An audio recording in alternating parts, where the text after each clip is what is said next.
Vamos gravar esse vídeo de hoje de forma diferente. Vamos fazer uma análise ao fim do primeiro tempo, que é essa primeira análise, e ao fim do jogo a gente conclui aqui o nosso pós-jogo. Bom, o Diniz vai a campo hoje com uma formação que o Diniz precisa ter consciência que nem em todos os jogos vai dar certo, né? Coutinho e Nuno jogando juntos.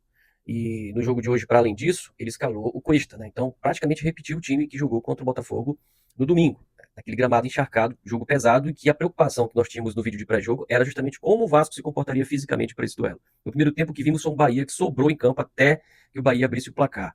E o Bahia abre o placar com um vacilo de marcação, né? O time desatento, como foi na temporada passada, uma bola parada em que o Everton Ribeiro cobra o escanteio. Cara, se tem o Everton Ribeiro em campo, não dá para vacilar com bola parada, né?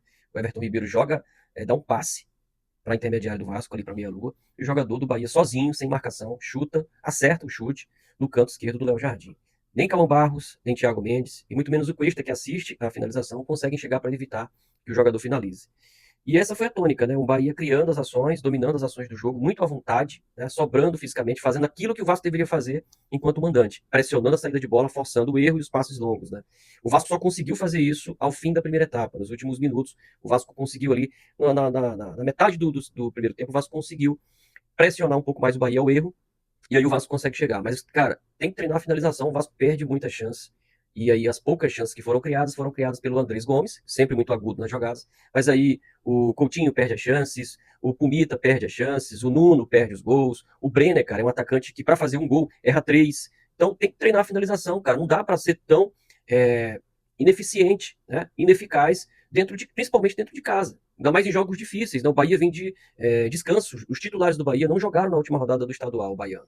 E estão descansados para a partida num campo que está pesado. Está chovendo, não tanto como choveu no jogo passado, mas está chovendo. E isso dificulta as ações do Vasco também, né? E o Vasco não conseguiu encaixar a marcação do Bahia. O Bahia consegue sair com facilidade, consegue trocar passes e chegar no campo de ataque com facilidade. Para esse primeiro tempo, para mim, o grande destaque é o Andrés Gomes.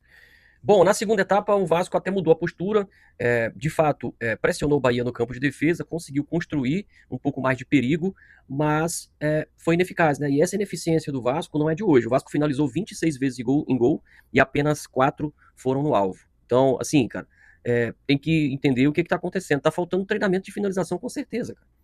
E o Diniz, cara, dá para entender a impaciência da torcida com o Diniz, porque o Diniz demora a fazer o que precisa ser feito. Só foi tirar o Nuno com mais de 20 minutos da segunda etapa. O Nuno já não tinha ido bem na primeira etapa. O Coutinho só foi sair do jogo com 83 minutos. O Coutinho já tinha errado tudo no primeiro tempo, né? E na segunda etapa sumiu. Né? E o Coutinho demorou demais a sair. O Diniz demorou demais a fazer essa leitura. Já era para ter colocado o Rojas no início da segunda etapa, ali com 15 minutos de jogo, para dar mais dinamismo, né? Mais velocidade, né? Para se apresentar mais.